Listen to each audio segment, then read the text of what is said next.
Well, it's time to look at high school football now on the KDLT Gridiron Preview. 11B already started last Friday night, along with all the 9-mans.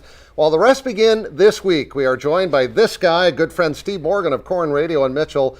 And before we talk about this year, I got a quick talk about last year. That was a special year for Spencer Negebauer, the Mitchell Colonels, and for you, when you're covering a team like that, what fun.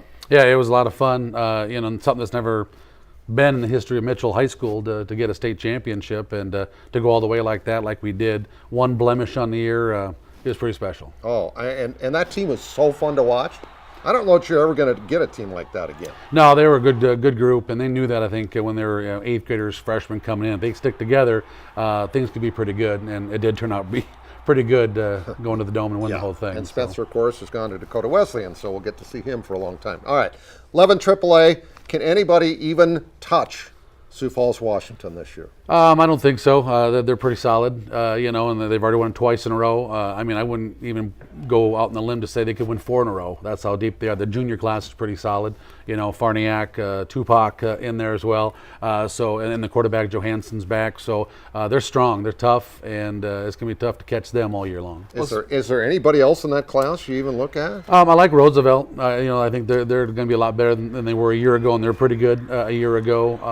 And I think O'Gorman's going to be a lot better in AAA. Second-year coach Jason Poppinga, his first year was last year. Now he's a little bit under his belt now with what the big class of Sioux Falls deals with, and I think they're going to be a lot better this year too for O'Gorman. Well, speaking of dynasties, Madison's got a nice one going. They won their 2nd straight title. They've been to the Dome 4 years in a row.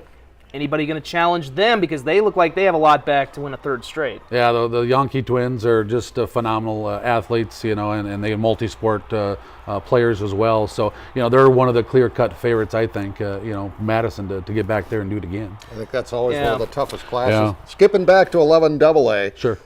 Mitchell, the defending state champion, but Harrisburg looks like they may be the team to beat. Well, they're pretty good. Jack Anderson's back, running back. Hunter Hadley, the quarterback, he's back for another year. They're one of those in that same talk like Washington. Pretty solid. Can anybody catch them throughout the whole season? I may not be able to get back into Mitchell because I think Harrisburg's pretty good to go distance again this year. And we've gotten a little sneak peek at 11B because they started early, and this looks up for grabs. Winter has been the clear power, but they lost a lot of people. They lost their opener to Sioux Falls Christian.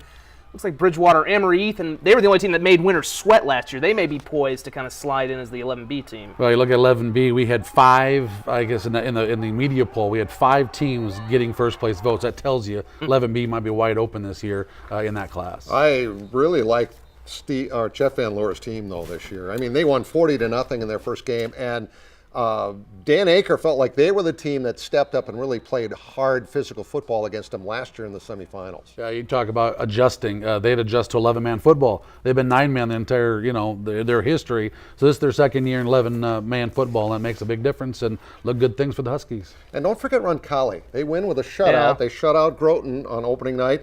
Terry Dosh sent me a text of him in the stands holding one of his grandchildren.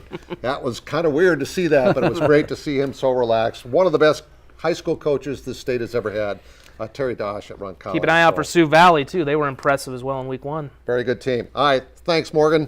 That's 11-man. Next on our Gridiron Preview, we talk 9-man football. Stay with us.